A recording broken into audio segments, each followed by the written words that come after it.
সংবাদ প্রবাহ বার্তা সদা সত্যতা ও নিরপেক্ষতার সাথে চলে।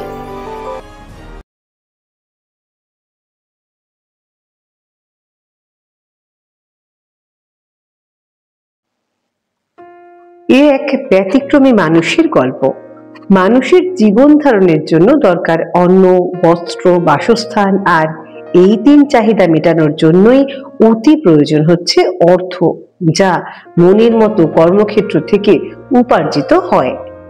আমরা এমন এক মানুষের কথা বলছি যিনি 28 বছর 6 মাস তার কর্মজীবনে একদিনও ছুটি নেননি তার কর্মক্ষেত্র থেকে।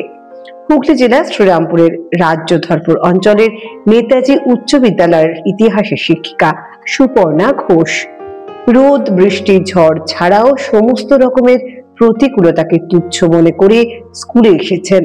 কোনো বাধাই যেন তার কাছে বাধা হয়ে দাঁড়াতে পারেনি। এই স্কুলে আসার জন্য সকল বাধাকেই তিনি জয় করেছেন। তার অবসরের পরেও স্কুলের ছাত্রীদের ভবিষ্যতের কথা ভেবে বিনা পারিশ্রমিকে এখনো পর্যন্ত রোজ স্কুলে এসে ক্লাস করান। তিনি বলেন, আমি একজন খুবই সাধারণ পরিবারের মেয়ে ছিলাম, আর মেয়েরা সাধারণত এই শিক্ষিকা হওয়ার স্বপ্নই দেখে থাকেন। আমিও সেটাই দেখেছিলাম, আর সেই স্বপ্ন বাস্তবায়িত হয়েছিল। এই স্কুলই আমাকে দিদিমণি বানিয়েছে। এটা যে আমার এক পরিবার। দীর্ঘ কর্মজীবনে সহকর্মী ছাড়াও আমার সন্তান তুল্য ছাত্রদের কাছ থেকে যে ভালোবাসা পেয়েছি সেটা কোনোদিনই ভোলার নয়। তাই বর্তমানে শুধু স্কুলের শিক্ষা বা দিদিমণি নয়, আমার পড়াশোনাতেও সবাই এখন সুপর্ণা ঘোষ নয়, দিদিমণি বলেই সবাই পাড়ায় চেনে। তিনি আরো বলেন, আমার এই কর্মজীবনে আমি একটা দিদিমণি রূপী মালির দায়িত্ব পালন করে গিয়েছি। যেহেতু এটা মেয়েদের স্কুল, সেহেতু ছোট ছোট মেয়েরা পঞ্চম শ্রেণীতে ভর্তি হতো, তারাই আবার বড় হয়ে স্কুলের গণ্ডি পার করে চলে যেত। একজন মালি যেমন একটা গাছকে জল সার দিয়ে পরিচর্যা করে, তেমনি আমিও শিক্ষাদানের মধ্য দিয়ে এমন একটা গাছকে জল সার দিয়ে পরিচর্যা করে, তেমনি আমিও শিক্ষাদান রূপে সেই মালি রূপী কাজটাই করে এসেছি, যাতে ভবিষ্যতে আমার এই ছাত্রীরা প্রকৃত মানুষ হতে পারে। প্রতিদিন স্কুলে আসার ব্যাপারে তিনি বলেন, যদিও ওপরওয়ালা বলে কেউ থাকেন হয়তো, তিনি এটা আমাকে দিয়ে করিয়েছেন। সুপর্ণা দিদিমণির এক সহকর্মী পারমিতা ভট্টাচার্য বলেন, সুপর্ণাদি শারীরিক অসুস্থ হলেও দেখতাম স্কুলে এসে ক্লাস করাচ্ছেন। আমরা সবাই বকাবকি করতাম, এমনকি তার ছোট্ট মেয়েটাকেও বাড়িতে রেখে তিনি স্কুলে এসে ক্লাস করাতেন। ওই স্কুলেরই অষ্টম শ্রেণীর ক বিভাগের এক ছাত্রী সোমপর্ণা দাস বলেন, সুপর্ণাদি খুবই ভালো করে পড়ান। স্কুলের সব ছাত্রীদের কাছে তো বটেই, আমরাও খুব প্রিয় শিক্ষিকা আমাদের কাছে তিনি। সেই ছাত্রীদের অভিভাবকদেরও একই কথা সুপর্ণাদি সম্পর্কে। এই সুপর্ণাদি অবসর নেওয়ার পরেও ছাত্রীদের ভবিষ্যতের কথা ভেবে বিনা পারিশ্রমিকে এখনো এসে ক্লাস করাচ্ছেন। এটা এখন খুবই বিরলতম ঘটনা। এটা বেশিরভাগ বলা, কারণ আমি আর সুপর্ণাদি প্রায় একসময় জয়েন করেছি।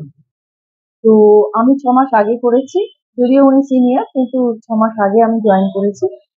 তো তখন থেকে আমরা দেখেছি যে অসুখ বিসুখ, এমনকি মেয়ে ছোট থাকতে মেয়ের শরীর খারাপ হয়েছে, তবুও সুপর্ণাদি ক্লাসে চলে এসেছেন, স্কুলে চলে এসেছেন, ক্লাস করেছেন নিয়মিত। আমরা বরং বকাবকি করেছি অনেক, মানে খুবই ভালো, আর মানে পড়াশোনাটা ভীষণই মানে পড়া খুব ভালো, আর মান ছাত্রদের মান খুব ভালো। আমি এরকম মানুষ দেখিনি, কারণ ওনার সাথে আমার মানে কথা হয়, হ্যাঁ মানে পার্সোনাল রেটিং তৈরি, মান খুব ভালো। আর আমার মেয়েকে ভীষণ ভালোবাসে, মেয়েকে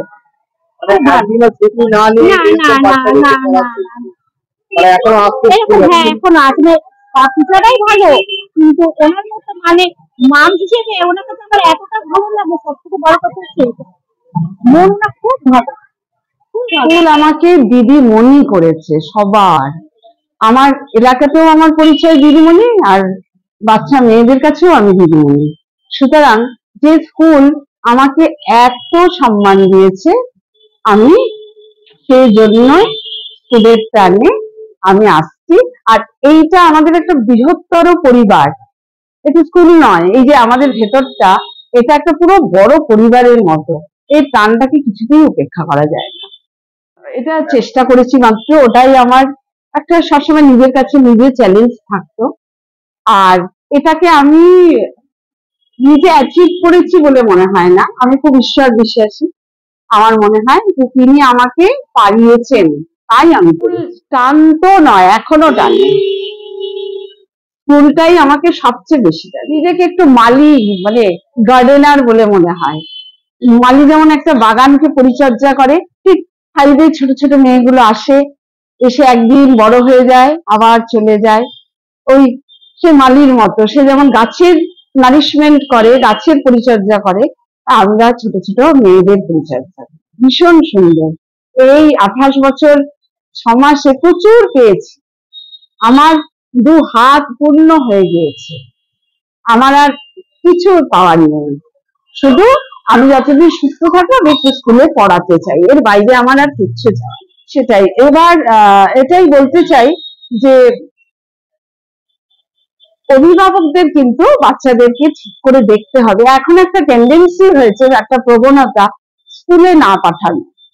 আমরা দেখি আমাদের টিচাররা ক্লাসে যাচ্ছেন, নিয়মিত যাচ্ছেন, কিন্তু মেয়েরা সংখ্যায় কম। বুঝতে পেরেছেন? এবার যে মেয়েরা নিয়মিত স্কুলে আসে না, তাদের রেজাল্ট সেরকম ভালো হতে পারে না। আমরা আমাদের অভিজ্ঞতায় দেখেছি যে মেয়েরা প্রতিদিন আসছে, স্কুলের সাথে টাচ আছে, পড়াশোনার সাথে সংযোগ আছে, তাদেরই রেজাল্টটা ভালো। তাই অভিভাবকদের স্কুলে পাঠাতে হবে তাদের সন্তানদের। ভালো ম্যাম, কখনো কামাই করেন না ম্যাম, ডেলি স্কুল আসেন, আমাদেরকে খুব ভালো করে পড়ান, সত্যি অনেক ভালো। আর ম্যাম কামাই টামাই কিছু করেন? হ্যাঁ, বৃষ্টি হলো ঝড় হলো ম্যাম অবশ্যই স্কুল আসেন। ম্যামের ক্লাস সব থেকে ভালো লাগে। সুকন্যাদি আমাদের খুব ফেভারিট, আমার সত্যি কথা আমার পার্সোনালি খুব ফেভারিট সুকন্যাদি, খুব ভালো।